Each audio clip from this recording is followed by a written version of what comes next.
Hello दोस्तों, कैसे हो आप सब। Welcome to my YouTube channel.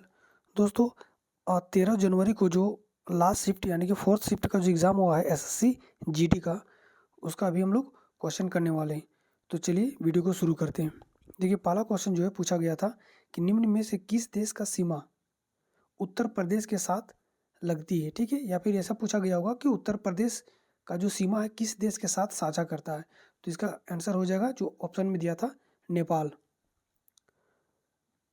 ठीक है, रणजी ट्रॉफी सबसे ज़्यादा बार किस टीम ने जीती है। देखिए, रणजी ट्रॉफी जो है ये किस टीम ने सबसे ज़्यादा बार जीती है, तो 41 बार जीता है। किसने? मुंबई ने। ठीक है, 41 बार कौन सा टीम ने जीता है? तो मुंबई ने। अगला क्वेश्चन है, कोशिका की आत्महत्या की थैली किसे कहा जाता है। तो देखिए, कोशिका की जो है ना आत्महत्या की थैली लाइसोसोम को कहा जाता है। ठीक है, लाइसोसोम को कहा जाता है। यहीं पे अगर पूछा जाए कि कोशिका की पावर हाउस किसे कहा जाता है, तो माइटोकॉन्ड्रिया को। माइट्रो माइटोकॉन्ड्रिया को।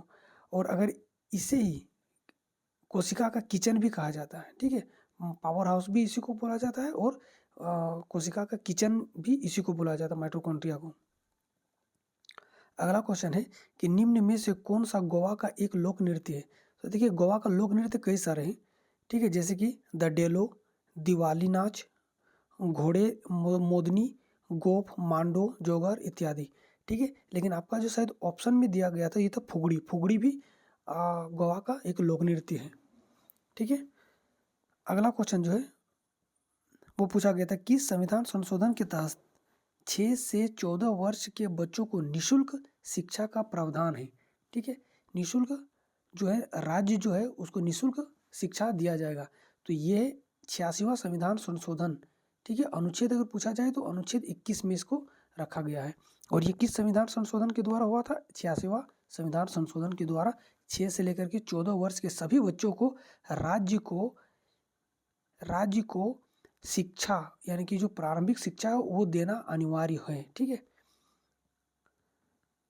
चेराव नृत्य किस राज्य से संबंधित है। देखिए, एक नृत्य और पूछा था, चेराव नृत्य, तो ये मिजोरम से संबंधित है। ठीक है, मिजोरम में चेराव नृत्य होता है। अगला क्वेश्चन है कि formula one race, car race की शुरुआत कब हुई थी। ठीक है, तो देखिए फार्मूला वन कार रेस जो है जिसको हम लोग F1 कार रेस भी कहा जाता है। ठीक है, तो इस फार्मूला वन की शुरुआत 1920 और 1930 के दशक में हुआ था। ठीक है, तो 1920 से लेकर के 30 के दशक में हुआ था। कहाँ पे होता? तो यूरोपीय ग्रेड पिक्स मोटर रेसिंग से हुई थी। ठीक है, European grand prix motor racing से हुआ था। तो इसका जो है आंसर हो जाएगा 1920 से 1930, यानी कि आपको 1920 दिया होगा ऑप्शन में। ठीक है, इसी के बीच में हुआ था। अगर ये पूछा गया होगा कि प्रथम वर्ल्ड चैंपियनशिप रेसिंग आयोजन इसी का F1 रेस का कहाँ पे कब हुआ था, तो 1950 में हुआ था। यूनाइटेड किंगडम के सिल्वेस्टोन में किया गया था। ठीक है, यूनाइटेड किंगडम के सिल्वेस्टोन में किया गया था। प्रथम जो है ना वर्ल्ड चैंपियनशिप किया गया था 1950 में। और अगर इसकी शुरुआत कब हुई थी, तो 1920 में। अगला क्वेश्चन है कि वर्तमान में केंद्रीय सतर्कता आयुक्त कौन है। देखिए, वर्तमान में केंद्रीय सतर्कता आयुक्त आयुक्त कौन है, तो सुरेश एन पटेल। सुरेश एन पटेल जी हैं वर्तमान में केंद्रीय सतर्कता आयुक्त। ठीक है, भाखड़ा नांगल बांध किस राज्य में स्थित है। तो देखिए, हिमाचल प्रदेश के बिलासपुर जिले में सतलुज नदी पर बना है यह बांध। ठीक है, तो कहाँ पे? हिमाचल प्रदेश के बिलासपुर जिले में। और नदी कौन सा है? सतलुज नदी। इसकी जो ऊंचाई अगर पूछा जाएगा तो 856 फीट ऊंचे टिहरी बांध। और ये कौन सा? टिहरी बांध के बाद जो है ना ये भारत का दूसरा सबसे ऊंचा बांध है। भारत का सबसे ऊंचा बांध कौन है? टिहरी बांध। और इसके बाद होता है भाखड़ा नांगल बांध जो कि दूसरे नंबर पे है, और ये हिमाचल प्रदेश में है। अगला है पल्लव वंश की राजधानी कहाँ थी। देखिए, पल्लव राजाओं की जो राजधानी थी वो कांचीपुरम। ठीक है, इसका आंसर हो जाएगा कांचीपुरम।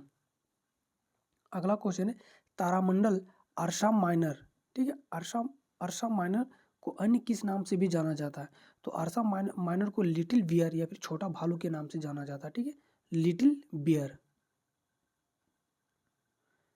अगला क्वेश्चन है भारत में माइक्रो फाइनेंस की शुरुआत कब हुई थी। देखिए, ये क्वेश्चन शुरुआत कब हुई थी या फिर सबसे ज़्यादा मतलब कब ये मतलब विकसित हुआ था, ये कुछ तरह इस तरह से क्वेश्चन था। तो अगर इसकी शुरुआत कब हुई थी, अगर ये पूछा गया होगा तो 1956 में इसकी शुरुआत हुई थी भारत में।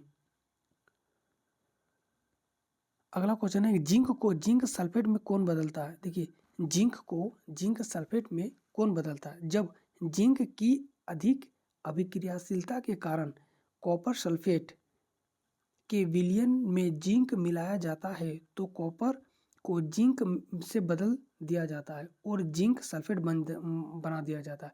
देखिए जब आप रिएक्टिविटी टेबल पढ़िएगा तो जो जिंक है कॉपर से ज़्यादा रिएक्टिव होता है जिंक, ठीक है। जिंक जो है जब जिंक सल्फेट में कॉपर जिंक को जिंक सल्फेट में बदला जाता है तो जब जिंक जो होता है ना ये बहुत ज़्यादा रिएक्टिव होता है कॉपर सब, जब इसके साथ इसको मिलाया जाता है तो ये जिंक सल्फेट बन जाता है, ठीक है। जिंक सल्फेट बना देता है।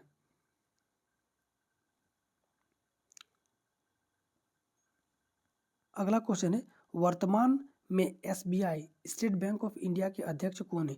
तो अभी जो है अरुंधति भट्टाचार्य को एसबीआई का अध्यक्ष बनाया गया है। अगला क्वेश्चन है चौधरी अजीत सिंह जिसकी मृत्यु 2021 में हो गई किस पार्टी के संस्थापक थे। देखिए और इनकी जो मृत्यु हुई है चौधरी अजीत सिंह की, इनकी मृत्यु कोविड-19 के कारण हुआ है और ये राष्ट्रीय लोक दल के जो संस्थापक थे और इसके चेयरपर्सन भी थे, यानी कि चेयरमैन थे, अध्यक्ष जिसको बोल सकते हैं हम लोग। अगला क्वेश्चन है वर्तमान में खाद्य प्रसंस्करण उद्योग यानी कि ministry of food processing industries मंत्री कौन है। ठीक है, तो वर्तमान में खाद्य प्रसंस्करण उद्योग मंत्री कौन है। तो इसका आंसर हो जाएगा श्री पशुपति कुमार पारस, श्री पशुपति कुमार पारस। अगला क्वेश्चन है संघ राज्य और समवर्ती सूची को किस अनुच्छेद के अंतर्गत आते हैं। देखिए संघ राज्य और समवर्ती सूची किस अनुसूची के अंतर्गत में आते हैं। तो इसको 7वीं अनुसूची में संघ राज्य और समवर्ती सूची को रखा गया है। अगला क्वेश्चन है, देखिए यहाँ से अब हिंदी का आपको शुरू हो जाता है, ठीक है, हिंदी का ये क्वेश्चन अब शुरू हो जाता है। तो कवयित्री, ठीक है, एक होता है कवि और उसी का जो स्त्रीलिंग होता है कवयित्री। तो कवयित्री जो हम लोग इस तरह से लिखते हैं ये रॉन्ग है। इसी को पूछा गया था कि इसका जो शुद्ध रूप है, कवयित्री का ही जो शुद्ध रूप है इसको पूछा गया था। तो कवयित्री ऐसे ना लिख करके कवयित्री का जो शुद्धतम रूप होता है ये होता है कवयित्री, इत्री, ठीक है, ये होता है शुद्धतम रूप यानी कि ये, ठीक है, यहाँ पे जो दिया गया है। तो कवयित्री का शुद्धतम रूप होता है कवित्री, ठीक है। अगला क्वेश्चन है प्रत्यक्ष का विलोम शब्द। देखिए प्रत्यक्ष जो प्रकट है सामने में, जो आपके सामने में हो या फिर जो प्रकट हो सामने में, आप जिसको देख रहे हैं प्रत्यक्ष रूप से, उसका बोला गया था कि विलोम शब्द क्या है।